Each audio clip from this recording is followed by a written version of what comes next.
This is Coral Casper, an Ironman account with the dream of becoming the most renowned chef in all of Gielinor. To achieve this dream, he shall cook almost every single of the 135 available recipes 100 times. In this series, we will follow him on his quest to do just that. You might be wondering how I ended up in this position, one where I have to attack this creature every time his health bar is going to disappear, before returning to my perfect little yellow square. Let me just say up front that this does in fact contribute to the challenge of cooking every recipe in game, even though I will admit that it doesn't appear that way immediately. It's part of a larger scheme, a dream of great potential. We are of course talking about fairy rings.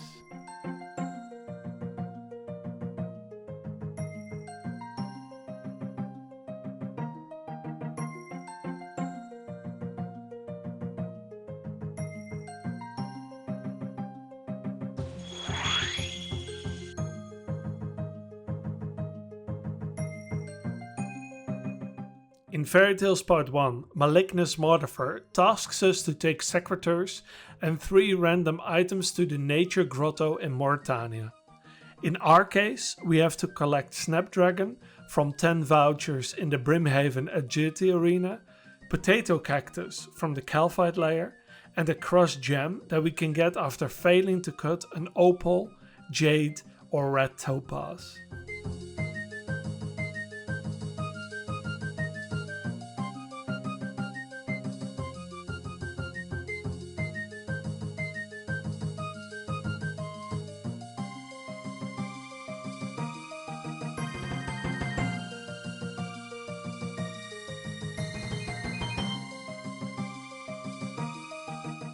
Wielding the magic secretors allows us to kill Tanglefoot and as such complete part 1, after which we only need to go through the introduction of part 2 in order to actually unlock fairy rings. Through this versatile teleporting method, we are able to efficiently work on the hunter goals that we set out in episode 5. We are only allowed to cook certain hunter meats after completing enough hunter Rumours, and since the fairy rings give us easy access to each of the hunter areas around Gielinor, we can complete them much quicker. We have already completed 4 hunter Rumours prior to this episode, and unlocking fairy rings gives us ample opportunity to work towards the big 5-0. We will be sent all over Gielinor, from Feldip to the desert near Uzer, to catch hunter creatures up until the point where we get a rare item. This item we then bring back to the Hunter Guild for a reward and will immediately send ourselves off towards the next Rumour. At 10 Rumours completed, we get our first whistle, allowing us for a total of 5 quick teleports back to the Hunters Guild. We use raw hunter meats to recharge the whistle so we can speed up the progress of completing them all even quicker. It's time for our favorite one-off segment, Rate That Hunter Method. In this episode, we will rate all of the hunter methods that we can get whilst on our hunter Rumour journey. Starting off in the F tier, we have the teasing stick and spiked pit trap. There's no worse feeling than having to jump over pits time and time again whilst a Larupia, Grog or Kyatt is jumping right after you, having you zoom around to find another pit since you can't fool them into jumping over the same pit twice. All the while you risk getting hit from obscure, dodgy hitboxes and the creatures getting stuck behind literally everything. Firm and solid contender for the last place. Moving on to C tier, we have the tracking method, which is mostly just a bit tedious and requires running around a fair bit. Thankfully, we can only get the Razorback Kebbit from the Hunter Rumour list that uses this method, which leaves us with a low chance of encountering it. In B tier we have the Bird Trap, which isn't too bad, but we will also never encounter it after moving on to Adept Hunter Rumours. Net traps are a personal dislike. I always feel like it just takes a little bit too much time to set them up and take them down, making for a very subpar experience. In A tier is perhaps a controversial pick, the Deadfall trap. The big downside is that you can only set up one at a time, but the trade-off is that it's fairly chill and that the rates for getting the rare item are pretty good. I have not often had to spend much time at the Deadfall trap and regretted it too much. Lastly, in S tier, we find the butterfly net, which we can also do barehanded, box traps and falconry. All of these have pretty fast animations and are relatively easy to do. Even though butterflies can be a little bit slippery at times, camping their spawn spot has always been a pretty effective approach for me.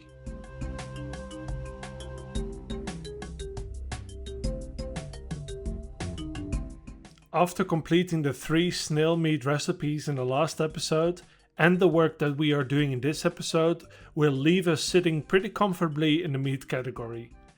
Getting the 50 hunter rumors out of the way leaves us with mostly the skill grind in hunter and cooking as the biggest hurdles that separate us from completing this category altogether.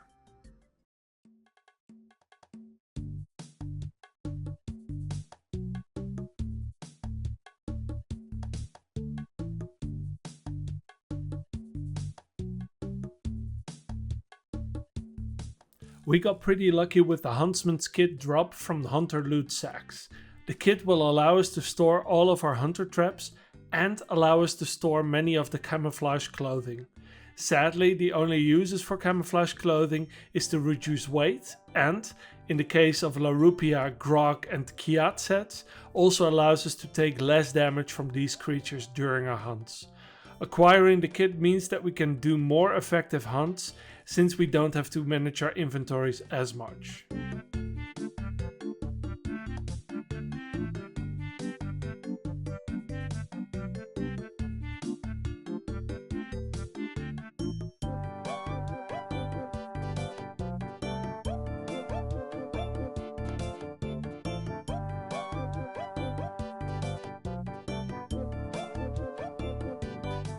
With the 50 hunter rumors completed, we can now cook all of the hunter meats for our challenge, and as such it is time to move on to cooking more recipes. First off on the chopping block is the barb-tailed Kebbit meat.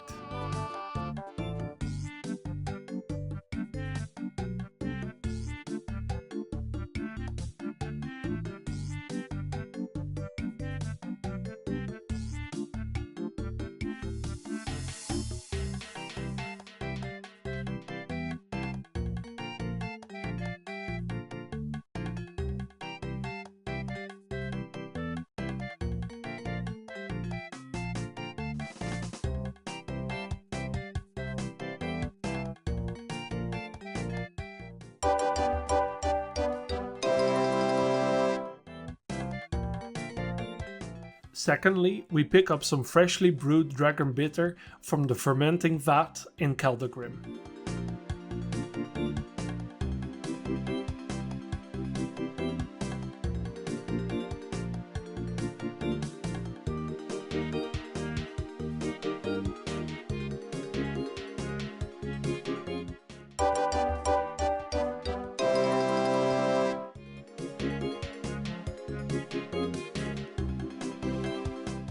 And for our third recipe this week, we work on our first pizza recipe. After carefully picking only the best heirloom tomatoes and handcrafting the finest cheeses, these pizzas are really a must-have for any long-term grind that you might find yourself in. Crunchy crust, oozing cheese, and now served in 2 slices instead of 1. Place your order now, you won't regret it.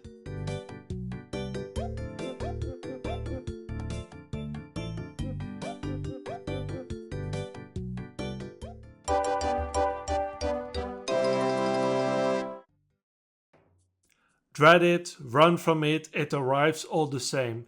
After completing its quest, it is time for some big, chompy bird hunting. We will use our stabby staggers and shoot at least 100 chompies with them.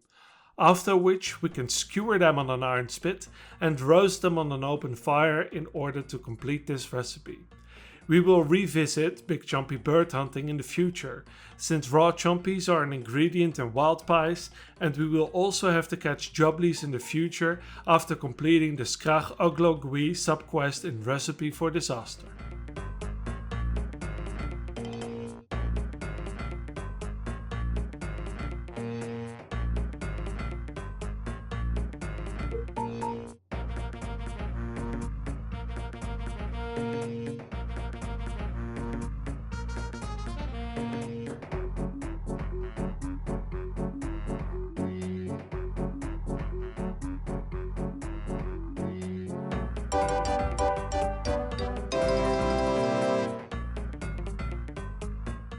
With the big Chompy bird hunting initiation out of the way, it is time for us to round up this episode.